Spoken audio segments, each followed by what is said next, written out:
She came to become a wife, believing that everything would start with a clean slate. But instead of a wedding, she found 7 children, a strange house, and a silence that numbed her hands. What she discovered behind those doors changed not only her, but everyone who lived in that house forever. Clara held the pie with both hands, as if it were a newborn baby. The top was unevenly browned, the dough slightly stuck to the paper. She had overcooked it while washing the tablecloth, which she had boiled the day before in an old basin. The wooden house stood at the end of the road, looking out at the field through its cloudy windows, like an elderly person with no one left to wait for. But she believed that waiting meant living. On the porch was a crooked broom, a broken clay pot with a dried rose, and a child's shoe, one. It looked foreign, but already seemed to belong to her. Clara sighed. Maybe she should have worn something simpler. The cream-colored dress with long sleeves seemed too festive for the old walls, but she hoped it would be appropriate today. She opened the door and froze. Inside, it smelled of things that had not been touched for a long time: old paint, damp wood, warm dust. There was a lot of air in this house and not a hint of movement. The walls had absorbed everything: strangers' cries, tears, uninvited prayers. But there was not a single sound that said, "We've been waiting for you here." On the table was an empty glass vase. In the corner was a rocking chair covered with a gray blanket. On the wall was a portrait: a man with a heavy gaze and a woman next to him, as if cut out of an old magazine.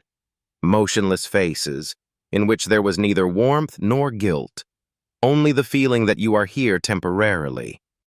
Clara placed the pie in the center of the table and sat down. She felt the chair creak beneath her, as if grumbling, "Why did you come?" Her palms trembled, although she tried not to show it. She was not fragile. She just hadn't expected anything good in a long time. She imagined him coming in. At first, reserved, as always. Then he would smile, notice the dress, the pie, the napkin. He would say something like, "You still know how to surprise me." She knew it was silly. He might not come, but he promised. The house was strangely quiet, not empty, just quiet, as if someone were hiding. Then there was a creak upstairs.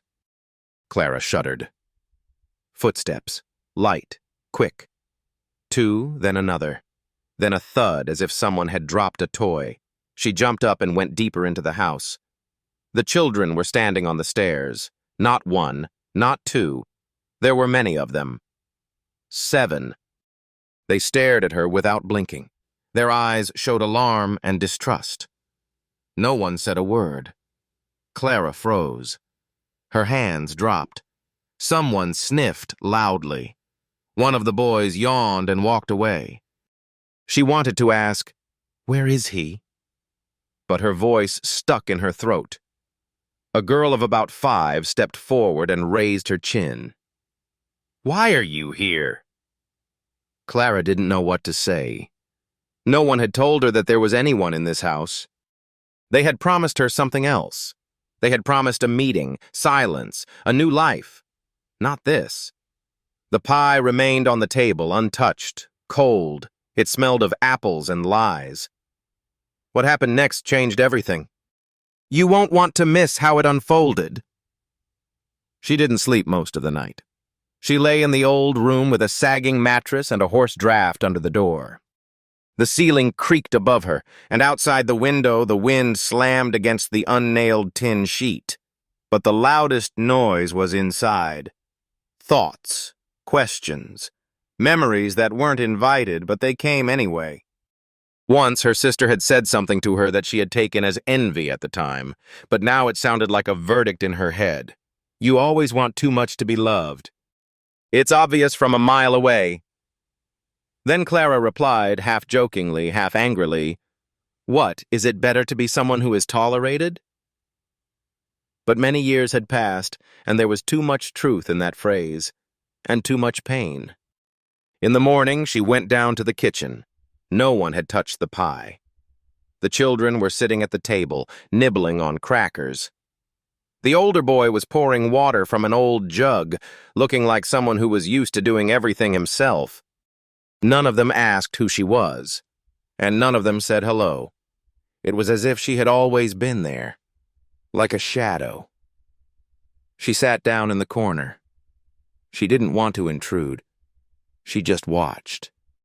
She watched their gestures, how one of the boys put a napkin under the younger girl's plate, how the girl took it but didn't look in his direction. There was something cocooned in this house, as if everyone lived inside themselves, like in a trench. No questions, no complaints, as long as no one looked into their souls. There were drawings hanging on the wall, childish, but strangely adult. One was of a woman with wings. Another was of a boy standing alone on a roof. Next to them was a photograph, old, framed, already under glass. A woman with a tired face and two small children at her feet. Clara moved closer. The woman was unfamiliar to her, but her eyes were like those in the mirror after tears. She returned to her room. She opened her bag. She took out the pendant, the one her mother had given her. She opened it. Inside was a photo of them, an old one, before all the troubles, before the divorces, before the accusations, before she decided it was better to leave than to ask for love again. In the mirror, her face looked as if it hadn't heard kind words in a long time. She ran her hand over her cheek. Her skin was dry like paper. Her eyes were tired. There was no beauty, no strength, just a woman who had been forgotten, and who perhaps had come to a place where she was not expected either. There was a knock at the door. Quiet. Then again. She opened it. A boy was standing on the threshold. The youngest. Short hair, a crumpled shirt, barefoot. "Are you Mom?" Clara lowered her eyes. Then she looked at him, for the first time, truly. No. He nodded, as if he hadn't expected any other answer, and he left. And she remained standing there, alone, between herself and the house where no one knew her name, and, it seemed, didn't want to know. The house lived its own life, without her. And, it seemed, without those who were supposed to meet her. Clara got up before everyone else. She put water on the stove and took an old frying pan off the hook. The stove smoked resentfully, taking a while to light. Sometimes she had enough matches, sometimes she had to search behind the cupboard, feeling around in the dust. Once she found a mouse's tail and cursed aloud, and she was frightened by her own voice. It was not customary to speak loudly in the house. The children came down one by one. The older ones looked like supervisors, the younger ones like frightened birds. They did not look her in the eye. No gratitude, no irritation, just silence. Wary, as if they were checking to see how long she would stay. She washed the floors. She sewed torn hems. She mended buttons. When one of the girls cut her finger, Clara took iodine and bandages out of her bag. The girl silently allowed her to do so, then pulled her hand away and ran off. In the evening, she found a piece of paper on the windowsill with the words, "Thank you," written in uneven, childish handwriting. No signature, no embellishments, just a word. The evenings were the worst. They sat down at the table in silence. The soup grew cold. Spoons scraped the bottom of the plates. No one spoke. It was as if everyone knew the same thing and didn't want to repeat it. Once, Clara tried to start a conversation. She told them how she used to run barefoot on hot sand as a child, how she was afraid of the dark. But no one reacted. Only the older boy grunted and the younger girl dropped her spoon. At moments like these, she felt like a piece of furniture. No, not a stranger, just unnecessary. One day a neighbor came over. She stood by the fence watching Clara hang up the laundry. "I don't remember you." "Where are you from?" From far away, Clara replied. Why are you here? To live. People don't live here. They survive here. The woman spat and walked away. In the evening, the children sat on the floor. They looked out the window. Outside the window was only a row of bushes and a gray road with no one walking on it. Is he coming back? One of the boys asked suddenly. Who? Clara didn't understand at first. Well, the one you're here for. She lowered her eyes. I don't know. And that was the truth. No one had called her. Not in the morning, not in the evening. Not a single answer, not a single explanation. It was as if it had all been a dreamy promise from which she had awakened in a house full of unfamiliar children. Her bag lay in the corner of the room. She didn't unpack her things. She just took them out little by little, as if she hoped she would soon pack them back up again. At night she heard coughing. Sometimes the floorboards creaked. Once someone cried, quietly, without sobs. That's how those who will no longer be heard cry. And one morning one of the boys stood in the kitchen holding a photograph, an old yellowed one. This is my mom. Clara nodded. She's not coming back. He didn't say it as a complaint, just like the weather. Rain, snow, mom's not coming. Later, she learned that each of them had their own story. Some had come here earlier, some later. No one knew how long they would stay, and no one knew why she was here. Clara sometimes wondered, if everything disappeared tomorrow, would anyone remember that she had been there? That she had hemmed sleeves? That she had reheated soup? That she had ironed blankets that she herself had never touched? Once she heard two girls talking in the next room. She's strange. Yes, she smiles when she thinks no one is looking. And did you see how she strokes the pillow as if someone were sleeping there? Clara pressed her fist to her chest, quietly. Without hysterics, without words. She asked herself more and more often why she had stayed. But there was still no answer. The day began as usual, gray with the slight creaking of floorboards and the smell of burnt bread. Clara cooked porridge without distraction. Once again, there was no salt in the house. Someone had broken into the pantry at night and eaten almost all the sugar. She didn't ask who. The children didn't answer. Everyone had long since learned to do without explanations. By noon, the sky hung low, and rain began to drum on the roof. Clara busied herself with the laundry, hanging wet shirts right in the hallway. Silently, as usual, as if she had lived here all her life. At that moment, the door creaked, even though there was no wind. She turned around. A man was standing in the doorway. The postman, old, hunched over, with a bag over his shoulder. He pulled out a thin, crumpled envelope with stamps on it. A letter for you, he muttered. From far away. Clara took the letter as if it were alive. The paper was damp. The handwriting was not his, not the one she was expecting. But the name was hers. Full name, with a patronymic that no one had used in a long time. Sign here. The postman held out a piece of paper. She signed and closed the door. She stood in the hallway, holding the letter in her hand. Her heart felt like an old radio, picking up a signal, then losing it. Picking it up again. She didn't open it right away. She just held it. She sat down on a stool by the wall. It felt like when she was a child in front of the doctor's office. You know it's going to hurt, but you want it to be over quickly. She tore open the envelope. One sheet. The paper didn't smell of anything. The lines were sparse, unfamiliar. The words were lined up as if the person had written without looking. The letter was about home, about children, about debts, and a request not to leave. The request was not addressed to her. It was addressed to someone who used to be here. Someone who, judging by the dates, would never return. The letter was addressed to a woman whose name she did not know, but whose footsteps she was now following. In the margins, there was a note written in blue pencil. It was clumsy. If you can't, at least don't abandon them.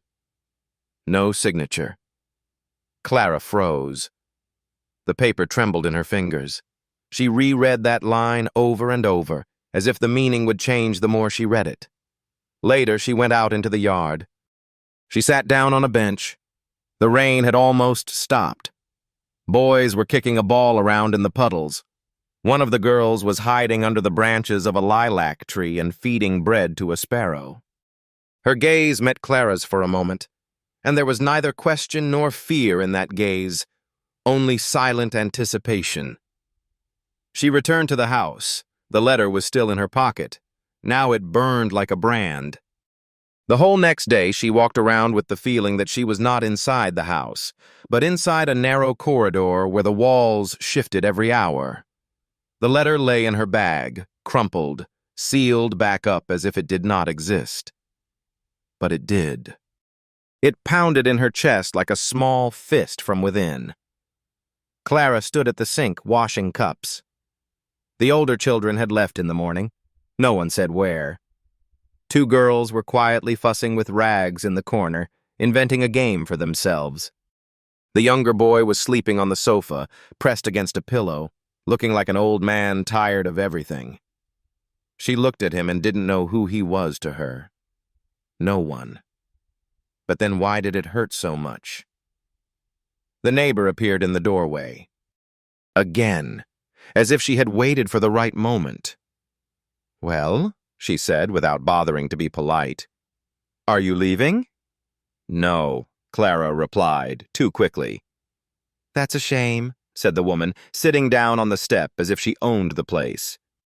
"These children don't give up. They don't get under your skin, but if you let them in, they'll take everything. And then they'll leave as if you weren't there." "Do you know them?" "I know everyone who was here before you." The neighbor left, leaving behind the smell of wet wool and the feeling that she had been told aloud what Clara had already suspected. In the evening, she packed her things, for the first time. She opened her suitcase and carefully folded her dress, pendant, and notebook. Everything that had fit into the house now fit back into the suitcase handle. One of the boys was watching from behind the door. When she looked up, he was gone. A voice stopped her at the door. "Are you leaving?" one of the girls asked. Clara didn't answer right away. A phrase from the letter kept running through her head. "At least don't abandon them." "I'm just packing." "Everyone says that, and then they don't come back." It wasn't an accusation. It was more like experience. The experience of a child who had been taken away too much and too soon. She spent the whole night on her bed, fully clothed. The suitcase was closed but not locked. Clara lay on her back and stared at the ceiling as if she could find the right decision there. She imagined leaving, and coming back, and the children being silent. In any case, silent. In the morning, she didn't open the suitcase. She didn't make breakfast. She just stood on the porch.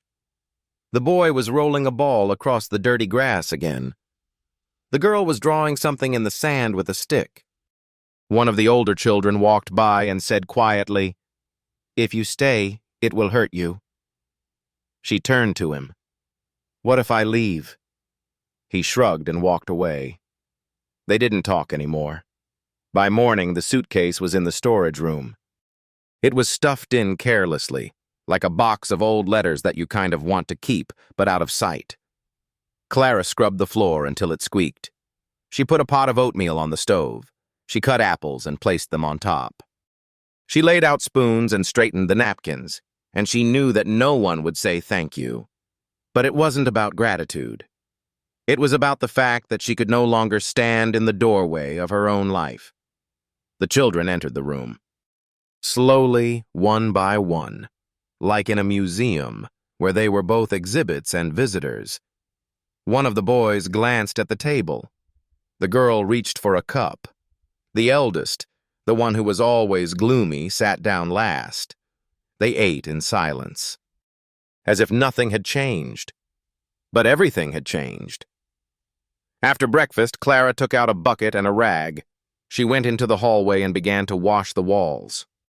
The old paint peeled off under her fingers. The smell of dampness stung her nose, but she scrubbed with the stubbornness of someone who was cleaning not the walls, but herself. At noon, one of the children approached her, a girl of about 10. Her hair was messy, her eyes like buttons. "Did someone send you here?"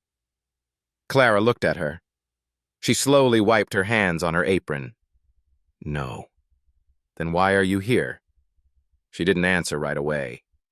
She looked at the girl, at her narrow shoulders, at her hands clenched into fists. "I came because I thought someone was waiting for me here," she finally said. The girl smiled. Her lips trembled. "No one is waiting for us." She turned and left, leaving behind a faint scent of cheap soap. In the evening, Clara tried to tidy up the pantry. She found an old kettle covered in soot. She washed it until it sparkled. She put it on the stove. She brewed chamomile tea. The children didn't like it.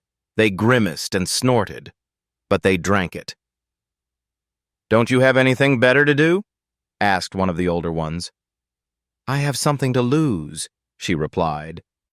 And that phrase said it all. Years of loneliness, disappointment, wrong choices, and one attempt that she didn't have the strength for, but giving up would have been worse. The next morning, she found the younger boy fiddling with her suitcase. "Are you really not leaving?" he asked without turning around. "Not yet," said Clara. He nodded. He opened the suitcase and took out her handkerchief. He handed it to her silently, as if he were returning a flag or a key. By evening, she felt it for the first time. Not that she had been accepted, but that the house had stopped pushing her away. It no longer hissed in her ear, "Stranger." It just made noise in the pipes, creaked on the stairs, smelled of children's sweat and something like hope. Her name was Elena. A short, sturdy woman with a face that expressed both kindness and wicked irony. She appeared just like everything else here, uninvited. She simply knocked on the gate. Clara wiped her hands, went out, expecting another rebuke. "You don't seem like the type to stick around for long," Elena said instead of a greeting. Clara said nothing. She had already learned that it was better not to explain anything here. "But you have your scarf tied around your neck like a normal person. That means you like order," she added, and placed the basket on a stool at the entrance. Inside were eggs, bread, and some dried greens. "Why are you here?" "I don't know. Maybe because you're still here. Or maybe because they haven't eaten you yet." That's how they started, with half-jokes and exchanged glances that revealed recognition and fatigue. Elena came a couple of times a week, never for long. She sat on a bench, lit a cigarette, and told stories about who had fought with whom at the market, who had given birth to their 5th child, who had left silently without saying goodbye to their children or their life. "How are you holding up?" Clara shrugged. Sometimes she nodded, sometimes she didn't. But Elena didn't demand words. She was simply there. And in that simply, there was more humanity than in all the men she had ever met. Once, she saw Clara mending someone's sweater. "You're here for a reason," Elena said. "Is anyone here for no reason?" Clara replied, without taking her eyes off the needle. "Some are." Another day, when one of the boys accidentally hit her in the back with a ball while playing, Elena just chuckled. "You see, they're starting to accept you as one of their own." "If they hit you, it means they've accepted you." Clara smiled, but her eyes stung. She suddenly realized how long it had been since anyone had joked with her like that, as an equal. After Elena's visits, she found it easier to breathe. Not because of the food, although that helped too, It was because there was someone nearby who didn't demand, didn't suspect, didn't pity. Just saw. In one of the boxes of vegetables, Clara found a note, which she didn't notice at first. It was written quickly in pencil, in a rustic style. "You won't save them, that's okay. But try. At least once." Clara put it between the pages of her notebook where she used to write down recipes. No one asked her why it was there, and she didn't explain it to anyone. But with Elena's arrival, she felt for the first time that there were still people in this world with whom she could be herself, even if she was no longer sure who she was. On Monday, she decided breakfast would be served on time, teeth would be brushed in the morning and evening, and there would be no fighting over chairs. No one objected, but no one obeyed either. At first, she didn't yell. She just set the cups neatly. She cooked porridge. She washed her hands demonstratively. She tied the younger children's shoelaces. She pursed her lips when someone swore. She said calmly, "This is our home, not the street." The older ones grunted, the younger ones shied away. But over time, someone brought a plate to the kitchen on their own. Someone stopped drinking straight from the jug. And one evening, a girl with dark hair sat down at the table without being reminded. Clara noticed and said nothing. She just poured a little more compote. She found an old book of fairy tales in the closet. She read it in the evenings, without intonation, without cooing. She just read. The children listened. Some fell asleep on the floor. Some crept closer, pretending they were just passing by. But they stayed. They didn't ask questions. Not about her, not about themselves. Only rare phrases through everyday life. "Your hands are like my aunt's. She worked in a laundry." "You don't snore." "That's surprising." "Your hair smells like soap, not like the woman who used to live here." She kept all this in her head, like warm crumbs. Not bread, but not emptiness either. One day, Clara decided to clean the basement. The children didn't follow her. The basement in this house was almost legendary. They said someone lived there. Someone screamed. Someone cried. Clara went down alone with a lantern. It smelled of dampness, iron, and something that might once have been soap. She found a box of belongings, old boots, children's mittens, scraps of a hand-sewn quilt. In the corner stood a doll, missing one arm, but with eyes that seemed to be waiting. Clara took the blanket, went upstairs, washed it, dried it, and sewed it up. Then she put it on the sofa. In the morning, it was on the floor, wet. Someone had done it on purpose, but she didn't pick it up. A day later, the blanket was neatly folded. The boys started playing in the yard. They built an improvised obstacle course out of boards, tires, and boxes. Clara watched, not interfering, until one of them fell. Hard. His elbow was bleeding. She rushed out, grabbed the first aid kit, cleaned the wound, and bandaged it. "Does it hurt?" she asked. "No," he lied. "Well, then hold on for another 5 seconds. It'll get worse," she said. He laughed. For the first time. The laugh was short but genuine. Her neighbor Elena came in with another basket. "Are you going to stay?"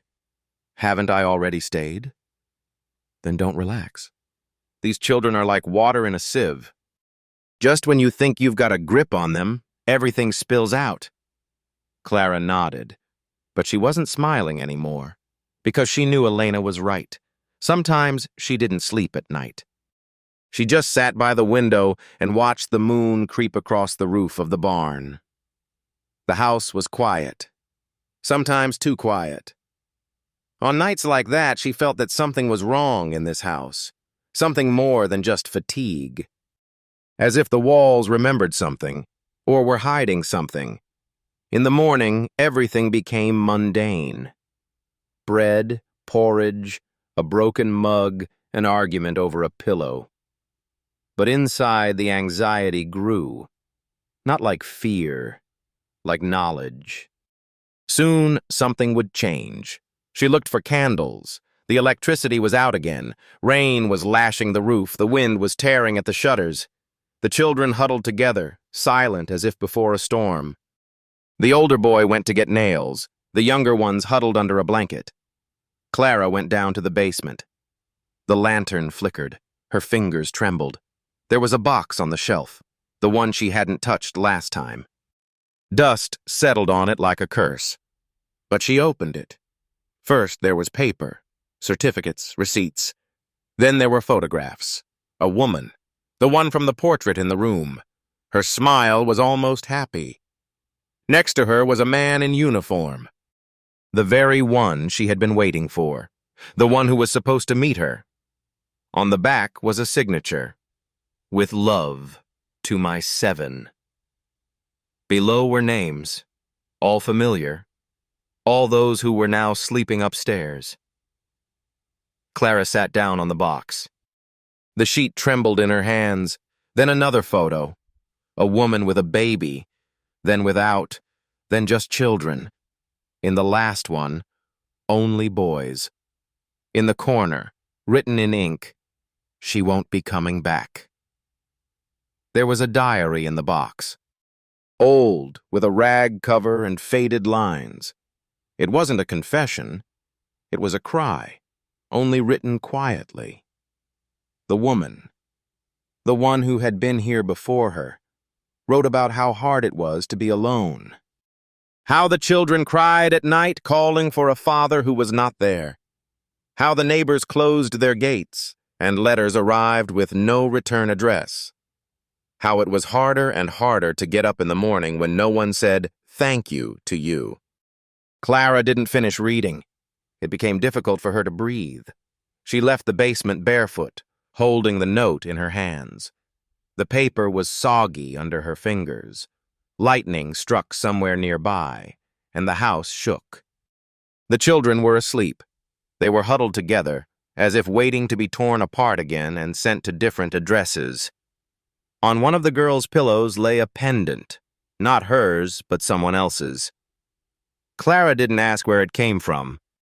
She just took it silently, wiped it, and put it on the table. She was scared. Not because of the past. She was scared because now she knew that everything she had been told was a lie, and the one who had called her here knew where he was sending her. And he knew who he was leaving behind. She sat down on the edge of the bed. The old floor creaked beneath her. Her chest felt tight, like before a storm. From that moment on, everything changed. No more illusions, no more promises. No more later. The house felt foreign again, almost hostile, as if it sensed that she knew something that should not be known. The floorboards creaked, the doors slammed, even the wind blew against the windows differently than before. Maliciously, deliberately. The children changed. Not immediately. At first, they came around less often. Then they looked past her, as if someone had told them something, or they had sensed it themselves. Or maybe they just hoped she would leave again, like everyone before her. The boy who used to ask about breakfast now ate on the porch. The older girl stopped coming into the kitchen. The younger one didn't look up. Only once did he say, "We knew you wouldn't stay." Clara didn't answer. She tried to behave as usual. She cooked soup. She read in the evenings. She washed the floors. But now every gesture, every movement was met with indifference. Or tense silence, as if she were an intruder, invading someone's grief. Elena came in the evening after dark. She brought warmth, the smell of onions and smoke with her. She sat down on a stool by the stove and lit a cigarette. They know. You touched something, or said something, or they just sensed it. I didn't say anything. You should have. To whom? What? To yourself. that you're not here for no reason. Clara shook her head. She couldn't admit it, not to herself, not to Elena, because as soon as she said it out loud, everything became even harder. Elena left. She left behind a trail of warmth and smoke. Clara sat by the window for a long time until she heard children whispering in the next room. Not words, intonations, like a conspiracy, like fear. One of the voices said, "She'll leave anyway, on her own. Or we'll kick her out." These words pierced her heart sharply, not like a knife, like needles, many, little by little, but painful. Clara didn't cry. She didn't scream. She just fell silent. The next morning, her drawings were torn from the wall. The blanket she had washed was stained with ink. Someone had rearranged the things in her room, not stolen them, just moved them, so that she would understand she was not welcome here. She went into the kitchen. The dishes were dirty. No one had set the table. No one was waiting. She put the kettle on. She laid out the bread. She sat down, alone. The children came later. Some ate without looking. Some just took their food and left. The older boy walked past her as if she were invisible. Only the younger girl stopped, looked at her, and said quietly, "If you leave, no one will cry." Clara looked into her face, and there was no malice in that face. Tiredness. Too grown up for her age. "I won't leave," Clara replied, but there was no strength in her voice. On the third day, not a word was spoken in the house, neither by the children nor by her. Only spoons scraping the bottom of pots, footsteps on the stairs, the creak of a door handle, and everything was as if she weren't there. Clara stopped ironing the beds. She didn't wash the dishes right away. She sat in the kitchen longer than necessary. She looked out the window at the clothesline swaying in the breeze. But there was no laundry. No one brought any. It was as if she had been tacitly denied even the privilege of doing laundry. The children began to do everything themselves, sluggishly, carelessly, but without her. One of the boys poured porridge into the sink. Another simply threw a dirty plate into the corner. She silently picked it up and washed it. Not because she expected gratitude, but because she couldn't help herself. One evening she tried to talk. She told them how, as a child, she had built a hut out of junk she found lying around. How she was afraid it would fall on her head. How she tied it to a tree with a rope, and it stood until winter. No one answered. Someone got up and left. The others pretended not to hear. And suddenly she realized they really didn't hear. She was no longer in that house. Late at night, she woke up to find someone standing by her bed. In the darkness, she could make out a silhouette. A boy. The older one. He stared, motionless. Then he whispered, "You're not my mother anyway." And he left. She didn't try to stop him. In the morning, her room was empty. Someone had taken the blanket. The pendant that had been lying on the nightstand was gone. She searched everywhere. She couldn't find it. Her neighbor hadn't come by for 3 days. Even the dog that usually ran around the yard had disappeared somewhere. The house became silent, closed off, as if it had sucked in all life and had no intention of giving it back. She sat down on a stool by the window. Her hands were shaking. Her back ached. Her eyes were dry. No tears, no words. An old photograph lay on the windowsill. She picked it up with a sharp, almost angry movement. The paper tore diagonally. The woman in the photograph was now faceless. Only a silhouette remained. Clara got up. She went out into the yard. It wasn't raining, but everything seemed wet. She walked across the yard, slowly, as if in a dream. There was a suitcase by the shed. Hers. Open. Someone had brought it, or left it there. She walked over, closed it, carefully, put it under the canopy, sat down next to it. One thought pounded in her head. You are no longer here. Night fell on the house like a wet blanket. The air was thick, like jelly. Clara sat by the open window, covered with an old coat that smelled of someone else's soap and thyme. Nothing moved outside the window, no light, no sound, no hope. She wasn't waiting for morning, and she wasn't afraid of it. She just sat there. She didn't think about her children, her home, or even herself. She thought about how one day it had become too quiet inside her. How that feeling, that no one needs you, can settle inside you and live there for years, sleeping at your feet, eating with you at the table, looking at you from the mirror. Clara remembered her mother, the one who held the family together with one hand and crossed it with the other when she could no longer explain anything.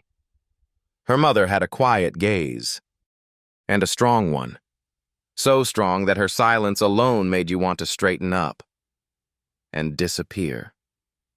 She remembered her father, the one who was silent more than he spoke, who left for work early and came home late, who once left a note with only one word in it, "I'm sorry." She remembered how she once almost got married. There was no wedding, he left. He just disappeared, and she didn't look for him.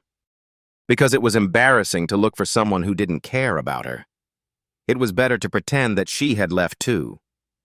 She remembered the apartment where she lived alone, how every evening she would put the kettle on, as if someone were coming. How she would buy 2 apples, 2 eggs, 2 pieces of cake, and eat them alone. How she locked the doors with 2 locks, even though no one came in. Then, that letter, like an invitation, as if someone had said, "Do you want to be needed? Come."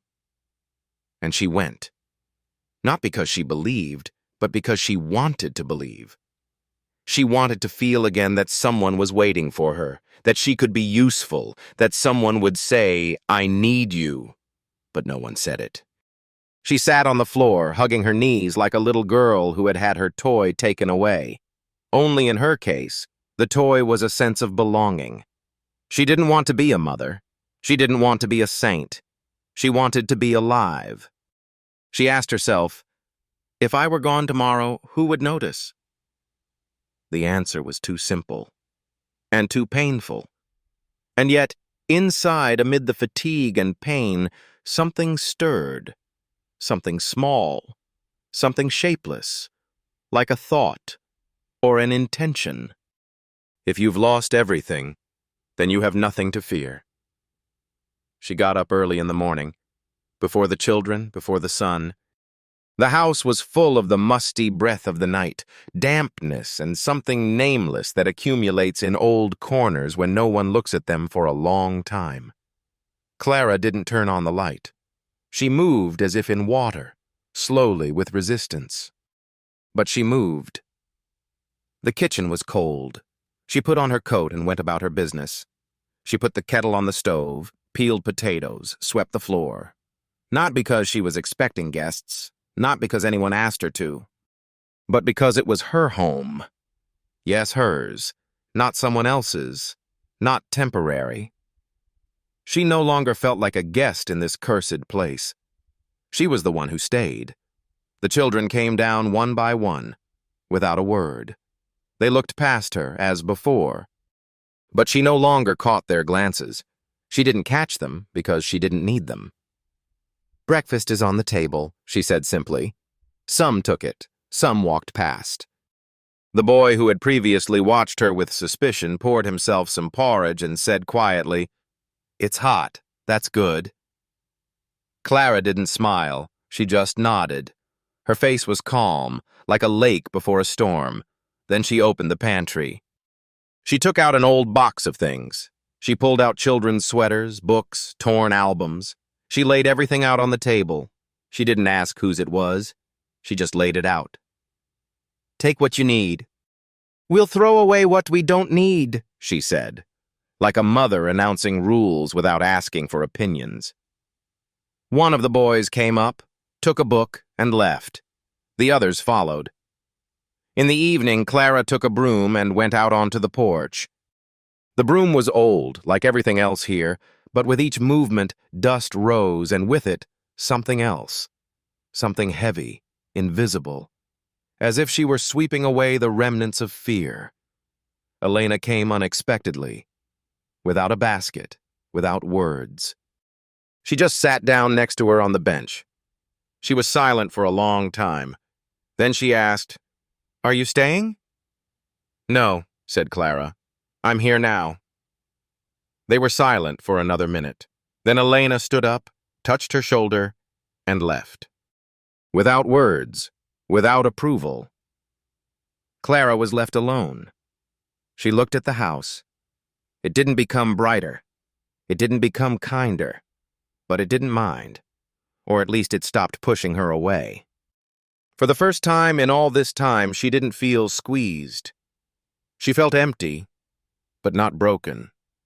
And in this emptiness, for the first time, there was room for something new, or maybe for someone. Clara called them in the evening. Not loudly, not commandingly. She just walked through the house, looking into the rooms, and said, "Come downstairs. Let's talk." They gathered in the kitchen, gloomy as if waiting for news they didn't want to hear. The eldest sat in this corner with his arms crossed. The girls averted their eyes. The youngest yawned loudly, deliberately, showing how bored he was with it all. She stood by the window, holding the very pendant they had found in her room. The children recognized it. Someone's shoulders trembled. "I'm not your mother," Clara said calmly. "And you knew that." No one answered. "But I'm here. Not because I have nowhere else to go, but because one day I realized that I couldn't hide anymore." Someone smiled. Someone snorted. "I won't force you to accept me. I can't. And I'm not going to. But there are things that need to be said. Otherwise, everything will stay the same. And I don't want that anymore." She put the pendant on the table. Next to it was a photograph, the one with the faded face of a woman. You remember her? Some of you don't. Some of you don't remember well. But you lived with her. And now I live with you. And all we have left in common is this silence. The older boy looked up, sharply, almost angrily. "She left. You're not the first. You'll leave too. We all know it." "Maybe," Clara replied. "But not today." They looked at her. 7 faces, frightened, tired, prickly. And in each one, a crumb of childhood that had not chosen this life. "I'm not going to raise you. I'm not going to save you. I'm just going to be here. As long as I can. As long as you let me." One of the girls began to cry. Not sobbing, but truly crying, quietly, covering her face with her hands. Someone put a hand on her shoulder. Someone else came closer. A boy whispered in a hoarse voice, "What if we don't let you?" Clara looked at him. "Then I'll stay anyway. Because it's my choice. Not yours. Mine." She didn't expect hugs. There weren't any. There was no forgiveness. No "we love you." There was only this. Silence. Without malice. And that turned out to be enough. The morning was bright, but without sun. Just bright, like old bedspreads, faded from washing. Warmth. Not in the air, but in the feeling that everything was in its place. Clara opened the window, slowly, with both hands. There were breadcrumbs on the windowsill, and somewhere in the distance a swing creaked. The wind touched the curtain, and it trembled as if it were breathing. There were cups on the table. Exactly 8. Not because someone else had joined us, but because that was the right thing to do. Today, anyway. She cooked porridge. She added a little more salt than usual. She put the kettle on and straightened the tablecloth. She did all this without rushing, with the unhurried confidence that comes when you no longer have anything to prove. The children were still asleep, or pretending to be. And she didn't wake them. She didn't rush. She just sat in the kitchen, watching the steam rise from the pot, as if life were filling the house again. A coat hung on the back of a chair, the same one she had arrived in. A crumpled pendant lay next to it, open. But now it was not a talisman, not a symbol of hope, just an object, a past that had become not a source of pain, but a part of her. In the corner of the table was a sheet of paper, blank, with a pencil next to it. Someone had left it there. Or maybe it was for her. Clara picked up the pencil. She thought, and wrote just one word. Here. And she remained seated, quietly, with herself, with her home, with the life that no one gave her, but which she took. If this story left an impression on you, tell us how you felt. Write one word in the comments. Stay. This simple word will say more than long confessions. We read every response.